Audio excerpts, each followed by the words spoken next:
Televisión Nacional Evangélica presenta la realidad de la Iglesia en Chile. Acción social por el necesitado. Un mensaje de fe en una sociedad cambiante. CUPREM en acción. Padre Santo, Dios Todopoderoso, te damos gracias por tu infinita misericordia. Gracias, Cristo Jesús, por lavarnos y purificarnos con tu sangre maravillosa. Bienvenido, Espíritu Santo, llena nuestras mentes, nuestros corazones. Apura los pasos de los que han de venir, y los que estemos aquí seamos grandemente edificados, Señor, y que sea tu palabra, tu verdad la que brille. Señor, nosotros somos vasos imperfectos, pero úsanos para tu gloria, Señor. Esta gloria que es derramada por misericordia sobre la iglesia.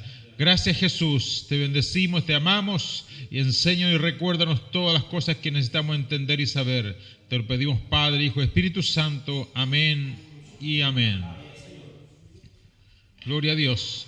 Vamos a procurar hacer con un trote militar lo que sería un vistazo profético de las 70 semanas de Daniel, pero en una adaptación para poder entender si Israel sigue siendo el pueblo de Dios o qué interrogantes vienen a nuestros corazones. Decir que Israel parte primero desde el corazón de Dios, desde el corazón de la Trinidad, parte en hacer un pueblo santo, un pueblo escogido, su especial tesoro, gente santa, un reino de sacerdotes para su gloria.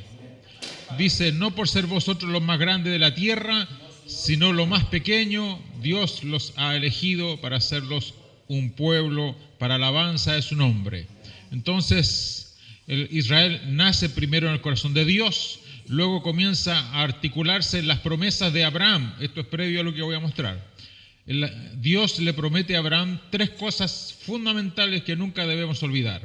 Una descendencia que sería tan numerosa, ya aquí usa una hipérbole porque nunca va a ser la misma cantidad que la estrella del cielo, pero está usando una figura poética para decir que iba a ser una descendencia de millones y millones de personas. Y a esa descendencia, a través de los siglos, incluso milenios, se le daría una tierra que pudieran poseer, una tierra fértil, la tierra prometida, Canaán. Y finalmente, la tercera y más grande de las promesas, que entre la descendencia numerosa vendría el Cristo, aunque obviamente inicialmente no se entiende tan claro, pero lo vemos a la luz del Nuevo Testamento, que de tu descendencia serán benditas todas las familias de la tierra, o todas las naciones de la tierra, también dice otro versículo. Entonces, Israel es importante porque fue escogido por Dios, y porque fue el vaso como nación donde nace Cristo, Cristo hombre, el judío de Belén. Amén.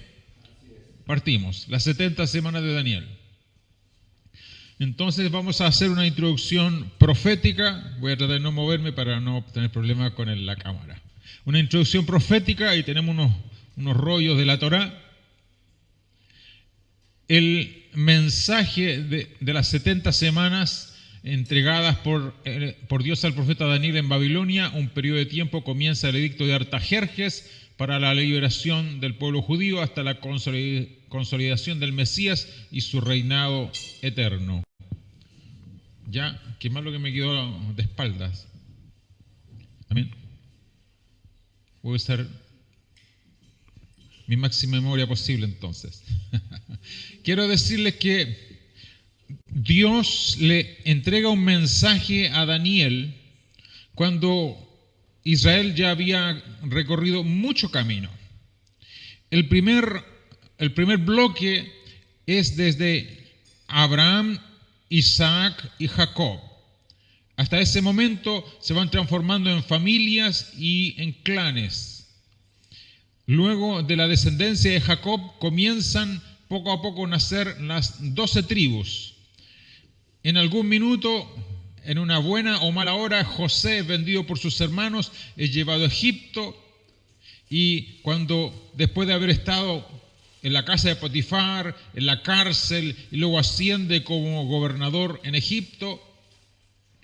Dios permite que alrededor de 70 personas de la casa de Jacob entren a Egipto, al valle de Gosén. Ahí están al principio como invitados ilustres, son bienvenidos, pero muerto una vez José y muerto ese faraón, hay un cambio de dinastía. Viene otro pueblo que militarmente se posiciona como un nuevo faraón que no conoce, ni respeta, ni ama, ni el recuerdo, ni el aporte de José, ni de los hebreos. Por tanto, ahí se convierten en esclavos. Ya no son una familia de 70, ya se van multiplicando, pero ahora están como esclavos.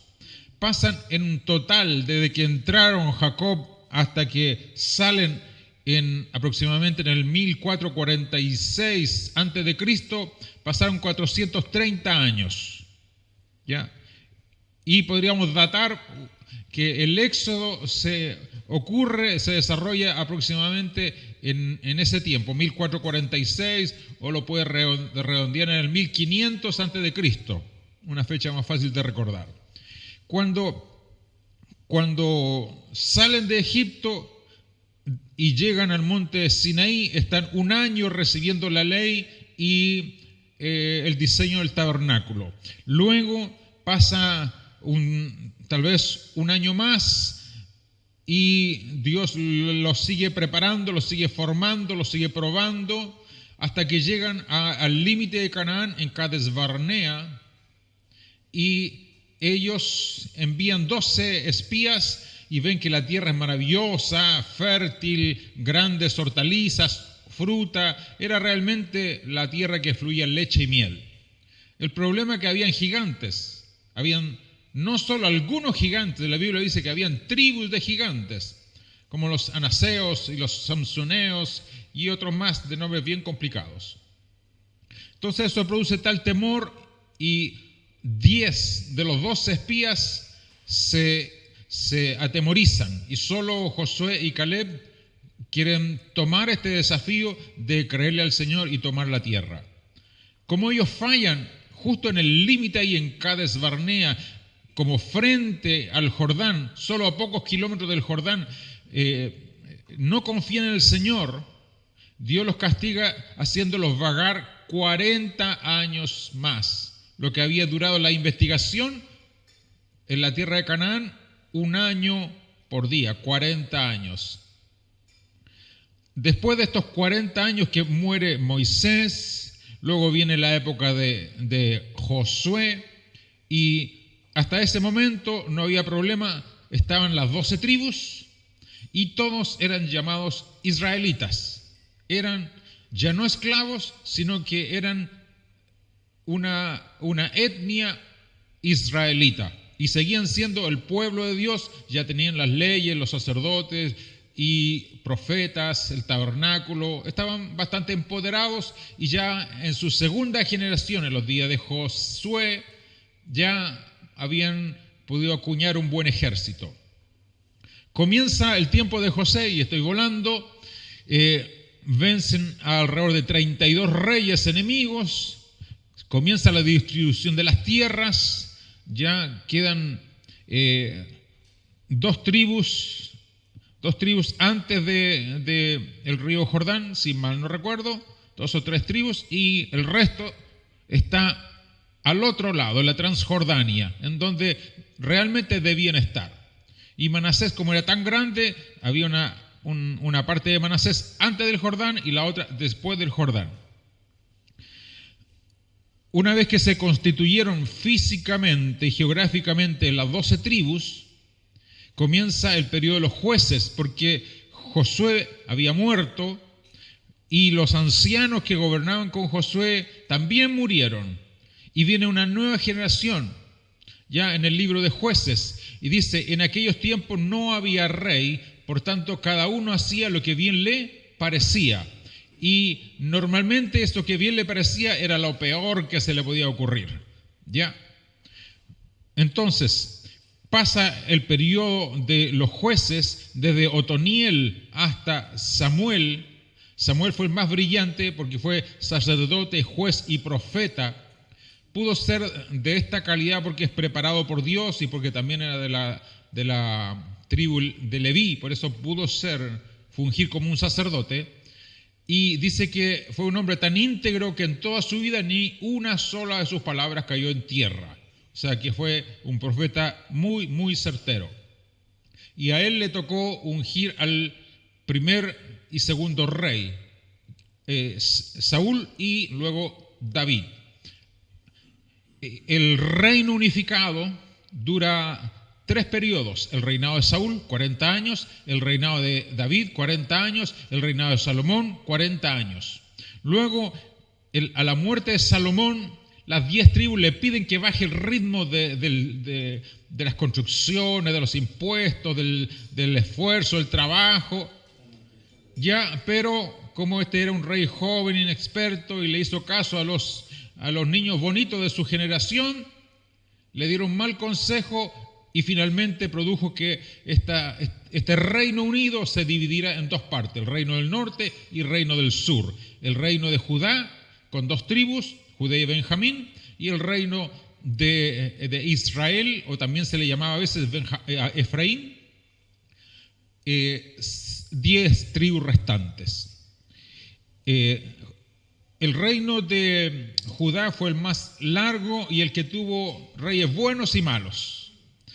Duró aproximadamente 300 años y algo.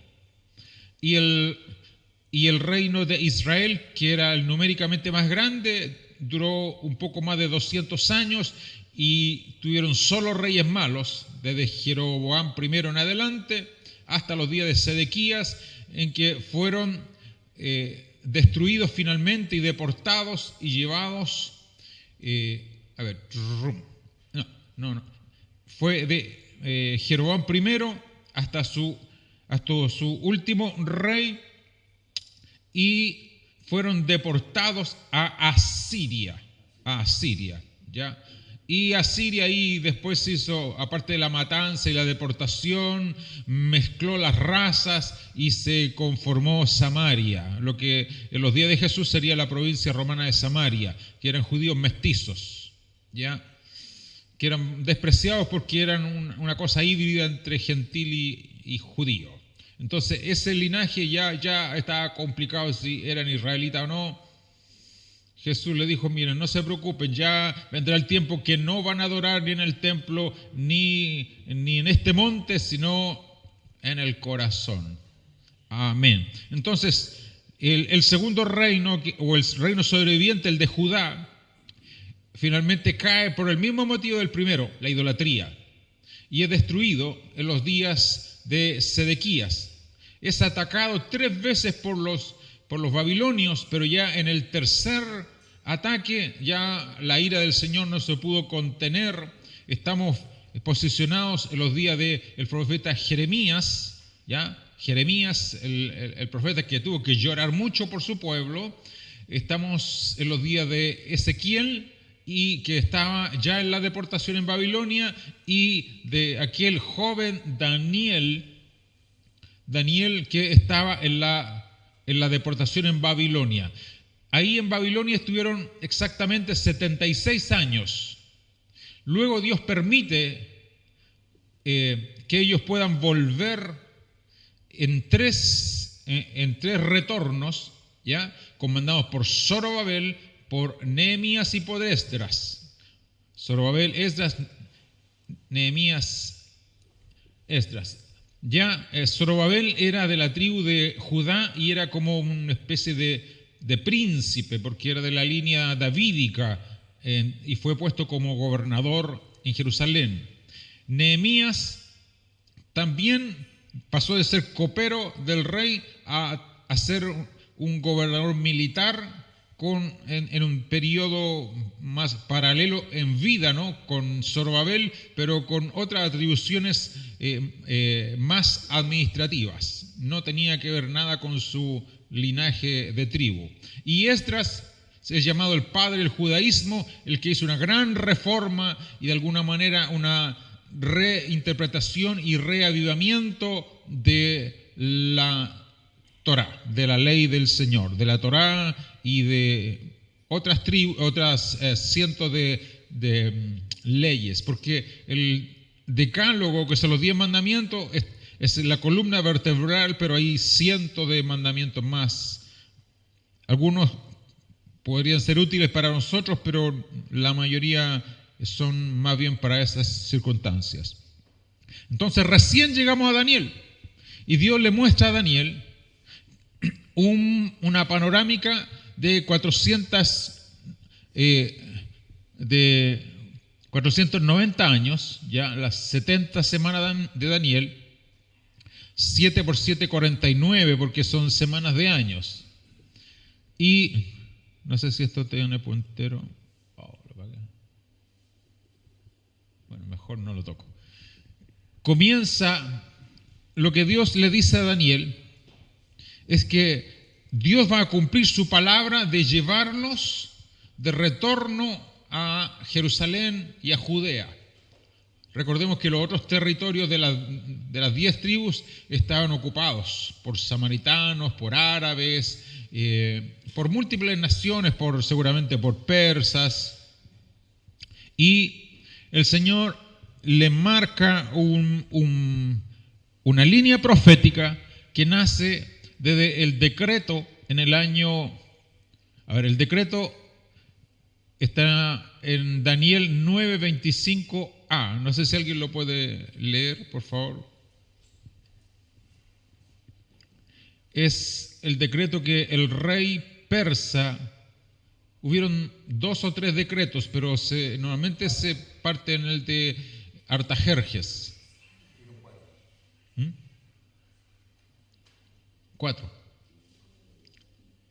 4 decretos. Daniel 9:25. Sabe pues y entiende que desde la salida de la orden para restaurar y edificar a Jerusalén hasta el Mesías príncipe habrá 7 semanas y 72 semanas se volverá a edificar la plaza y el muro en tiempos angustiosos. Amén. Bueno, tenemos bastantes láminas más que exponen, pero lo que yo quiero decir que estas 70 semanas, que son 490 años en total, están separados entre el inicio del edicto, cuando comienzan a retornar los judíos que sí quisieron volver a su tierra, porque algunos no quisieron, estaban bastante bien posicionados en Babilonia, volvieron a su tierra, ¿ya? Y ya en este periodo de 69 semanas o 483 años, tenemos la reconstrucción del templo. Vamos a ver si tenemos otra lámina. Bueno, ahí está. Algo más específico: Artajerjes, rey de Persia, el decreto de reconstrucción de Jerusalén en el año 457 antes de Cristo. Ya, ahí está más grande, edicto 457. Artajerjes. A esta altura ya no gobernaban los babilonios, sino los medo-persas. Ya aquí aparece lo primero que ellos hacen al llegar en los días de Esdras y Nehemías es a comenzar a reconstruir tanto los muros de Jerusalén, las puertas, como a levantar un nuevo templo, pero es más bien una especie de restauración más humilde de lo que era el templo de Salomón. Ya aquí hay una figura, tenía más o menos la misma forma, pero no tuvo la gloria, la excelencia del templo de Salomón. Yo podría explicarles mucho del templo de Salomón, pero tendría que ser otro día. Ya, lo grande que pasó acá es que el espíritu de la nación resucitó, cobró vida. Esdras era escriba y sacerdote y hizo un trabajo increíble, y junto con otros escribas y levitas pudieron reflotar la ley, el espíritu de la ley, y él se le llama el padre del judaísmo. Dice que él cuando leía ponía el correcto énfasis en el corazón para que la gente entendiera, lo que tenemos que hacer nosotros los predicadores. ¿Ya? Entonces el primer retorno de Babilonia a Jerusalén, mire que era bonito Babilonia, el primer retorno fue en el 538. Estos son los jardines colgantes y esa es la famosa puerta de Ishtar. Ishtar era la misma Asera que adoraban los hebreos a Baal, y Asera ellos le llamaban Ishtar. Tenemos acá los edictos y tenemos acá también los personajes que estaban vinculados. Zorobabel estaba vinculado con Ciro, Esdras con Artajerjes y Nehemías también con Artajerjes. De hecho era el copero. Ya la Biblia habla de mi siervo Ciro, y lo menciona alrededor de unos 70 años antes que él naciera.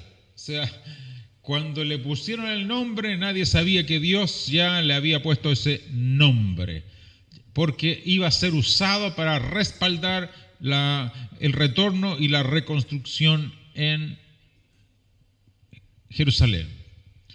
Este material ya está en su WhatsApp, y si alguien lo quiere, se le puedo mandar algún WhatsApp personal para que lo vean después con más calma. Tenemos al gran rey Darío, ¿ya? Darío el persa, ¿ya? Ciro era el medo de Media y Darío era el persa de Persia, porque era un imperio medo-persa, imperio de que dos naciones se fusionaron para hacer un gran imperio. Ahí tenemos Artajerjes, justamente está la zona de Irán, Irak. Eso es, aquí hago como un flashback. Este es el tabernáculo, en hebreo Mishkan o Ha-Mishkan, el prototemplo. Después aquí está el templo de Salomón, que se llama el primer templo. El segundo templo el de Zorobabel, ya, aunque para los judíos este no es el segundo templo, porque fue como un rearme nada más. Nosotros los cristianos decimos primer, segundo y tercer templo, pero para los judíos ellos están esperando el tercer templo, porque no cuentan como templo el de Zorobabel, sino que cuentan el de Salomón y el de Herodes. Y el tercero sería el que ya está listo, está todo listo para armarse. Tienen todo, las vacas, los sacerdotes, absolutamente todo. Lo único que les impide es el tiempo preciso de Dios. Y el otro día cuando estaban cayendo esos 7.000 drones, yo dije, es el momento perfecto para que le den a esa mezquita y la vuelen. Pero si construyen el tercer templo, pongámonos un poquito nerviosos. Ya ahí está el templo de Salomón, primero, el de Zorobabel, la reconstrucción, el templo de Herodes, que era de mármol blanco y tenía distintos patios, y atrás tenía la fortaleza Antonia. ¿Ya? Ellos tenían su propia guardia. La guardia del templo fue la que fue a buscar a Jesús y tomarlo preso.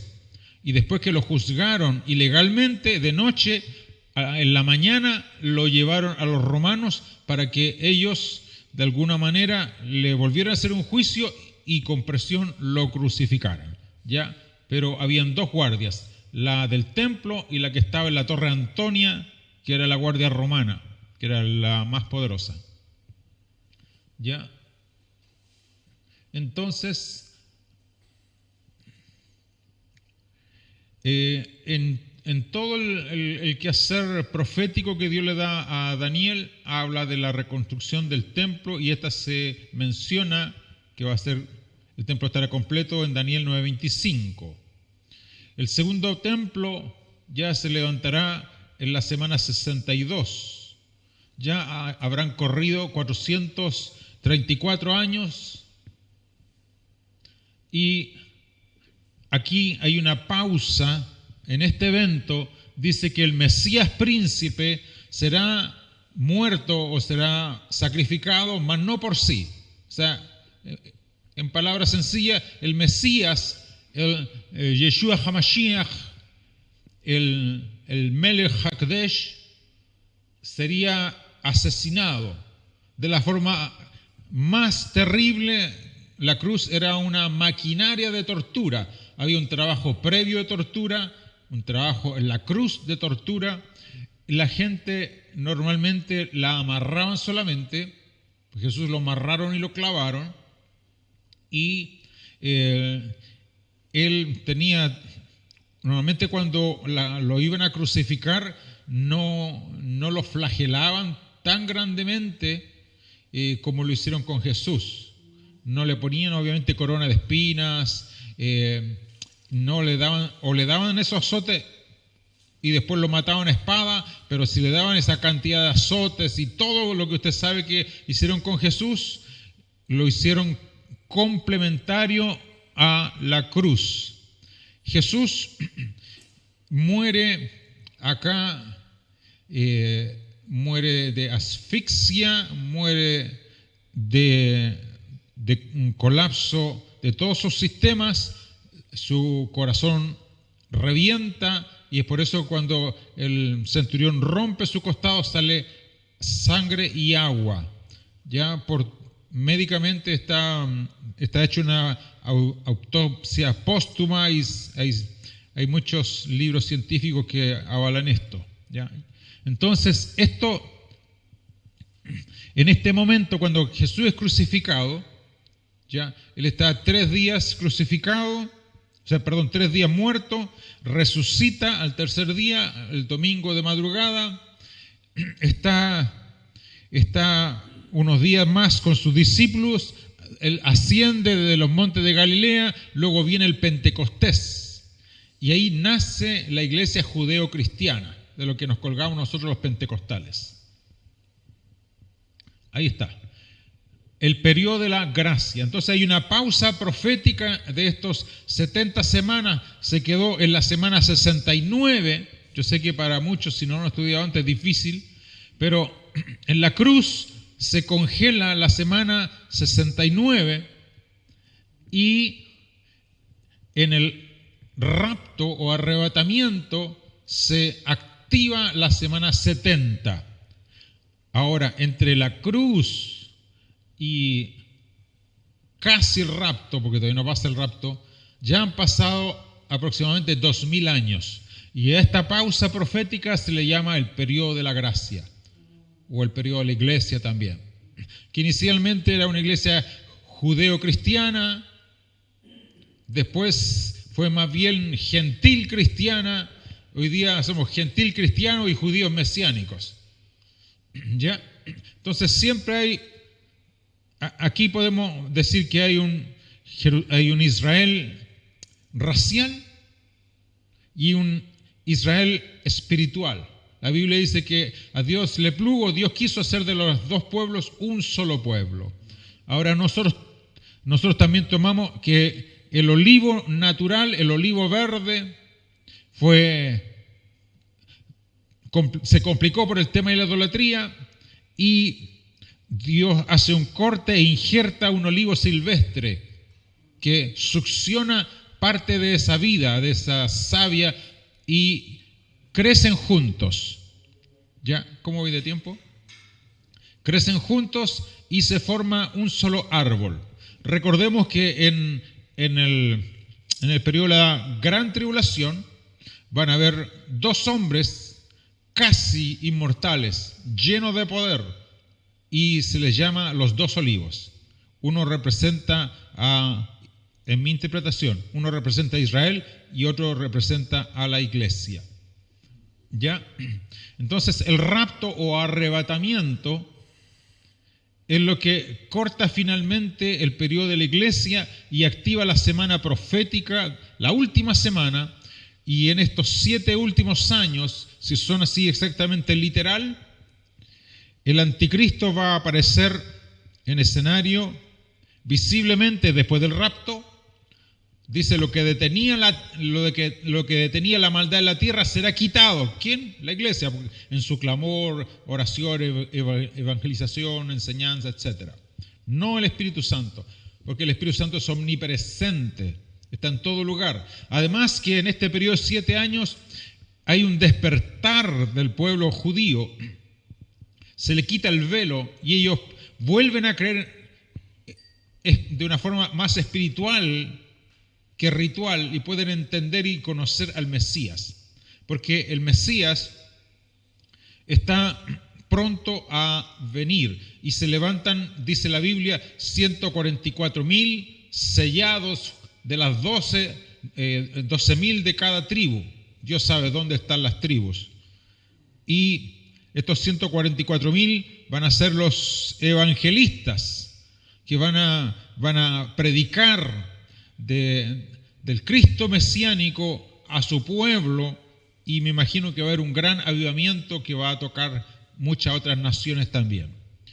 De estos 7 últimos años, los primeros 3 años y medio será un tiempo de creciente influencia del anticristo, del falso profeta y de un dominio mucho más amplificado de Satanás en el mundo. Mire, ya estoy casi por terminar, deme 5 minutos.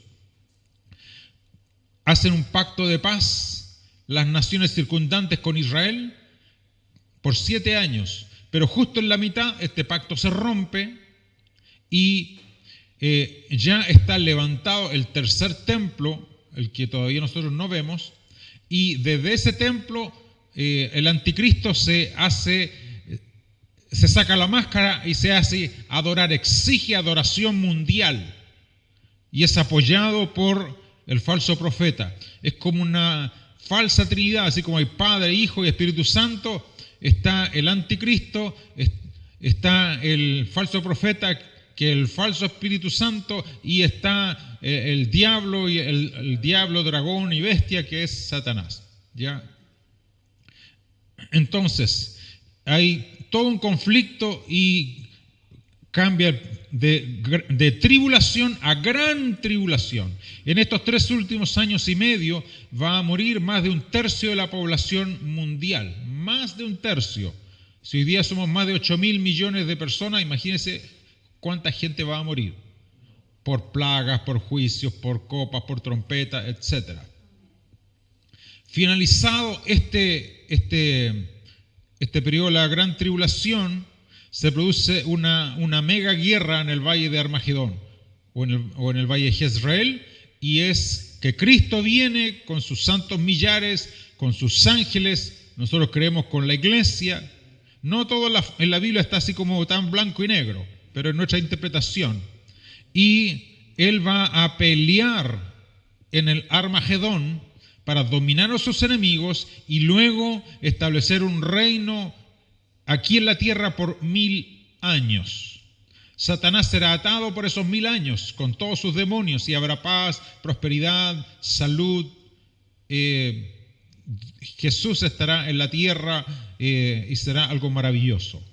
Pero al final de esos 1000 años, Satanás será suelto por un poco de tiempo, pero el tiempo suficiente para probar por última vez el libre albedrío de las naciones, y muchos, millones y millones, se levantarán contra Israel en la batalla de Gog y Magog, que es como la madre de todas las batallas, la más grande, pero esta será directamente intervenida del cielo por el Padre, donde los enemigos de Dios morirán y terminarán finalmente Satanás con sus demonios, sus legiones, el anticristo, el falso profeta y todos los que no han creído en Jesús terminarán obviamente en el lago de fuego. Hay muchos detalles más, pero la idea que yo estoy planteando es que desde el corazón de Dios a materializarse en Abraham, Israel tiene muchos cambios, pero siempre es el mismo Israel que va a llegar al milenio y que va a recuperar su estatua espiritual y que va a poder explayarse como pueblo escogido, y que en el cielo, más bien dicho, en el nuevo cielo y la nueva tierra, seremos un gran pueblo y que tendremos un solo Rey, Yeshua HaMashiach, Jesús el Señor. Amén. Muchas gracias. Bendiciones. La gloria es para Dios.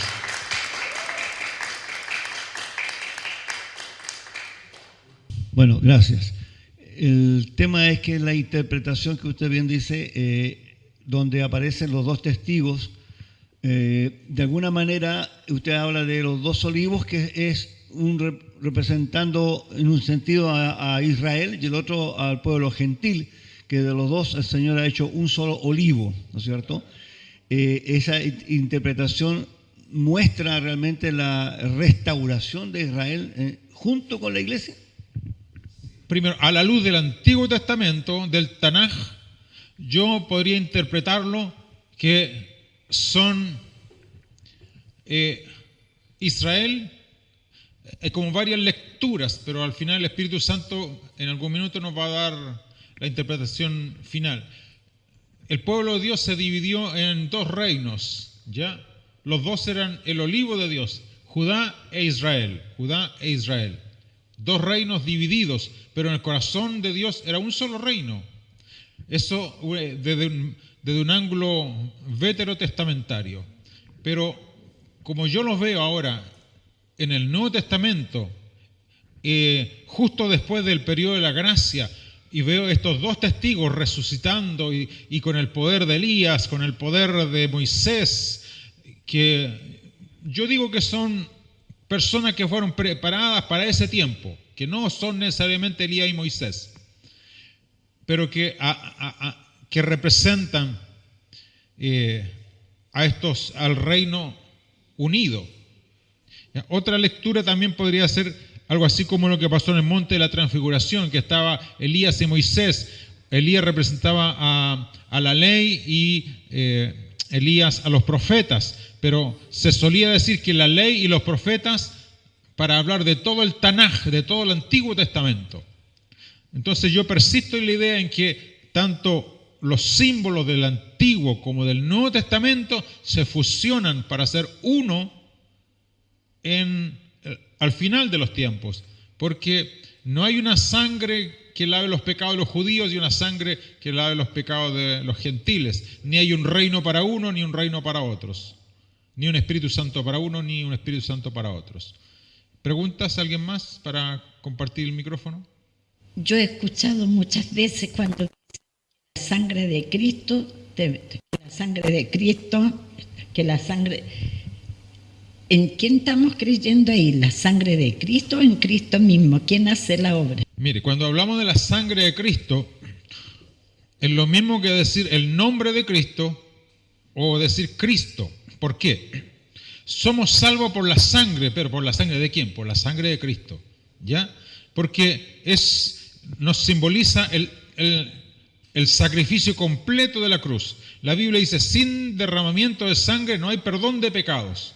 Entonces tenemos que clamar a la sangre de Jesús, porque eso es lo que nos lava de nuestros pecados. Ya no hay agua, no hay detergente, no hay pintura. Dice, no podemos blanquear el alma de ninguna otra forma, solo a través de la sangre de Jesús. O sea, somos salvos a través de la sangre, pero esa sangre con apellido, con nombre y apellido, la sangre de Jesucristo. Entonces podemos decir que el Israel del presente no está dividido también ni política ni espiritualmente. No sé si hago bien la pregunta. No sé cuál es su mirada y su observación. Si el Israel actual no está dividido política ni espiritualmente, o sea, es uno solo. La pregunta es sí y no. Lo que pasa es que, ¿cómo nosotros vemos el escenario hoy día? No vemos 12 tribus, no vemos un rey teocrático, ¿ya? Entonces no está la monarquía de Israel como la podíamos ver en el antiguo tiempo con David, con Salomón, Absalón. Exacto, ¿ya? En ese sentido hay una diferencia, porque en todo el tiempo anterior se hablaba, siempre han sido semitas, ¿ya? Porque vienen de Sem, ¿ya? se les llamaba antiguamente los israelitas. Ahora cambió el gentilicio, pero el gentilicio no le cambia a uno el ADN. O sea, si yo me voy a Italia y me nacionalizo y me hago italiano y me cambio el nombre, Alexini Tarocchini, sigo siendo latino igual, y con mayor razón, porque los latinos venimos de allá, del Valle del Lacio. Entonces, a mi entender, cambia el gentilicio de israelita a israelí. Ahora, el gobierno, el espíritu que impera en los gobiernos, generalmente ha sido maligno. Porque recordemos a Acab y Jezabel. Ellos adoraban a Baal, a Asera, a Moloch, y Eliseo los enfrentó tremendamente. Entonces, ellos, aunque eran racialmente hebreos, judíos, pero en su corazón vivían como paganos, espiritualmente vivían como paganos. Hoy día el Estado, que es laico y bastante progresista, el Estado de Israel, vive un estado de paganidad muy profundo. Ya nosotros no podemos decir que Netanyahu es un visionario de Dios y todo eso.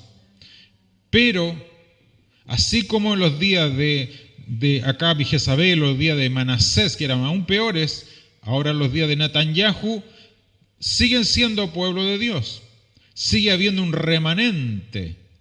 Aún en las deportaciones, estando en otras naciones, había un remanente, como el mismo Daniel. Hoy día, y el remanente no son necesariamente los ortodoxos, los judíos ortodoxos, sino más bien los judíos mesiánicos, los que siendo judíos creen en Cristo.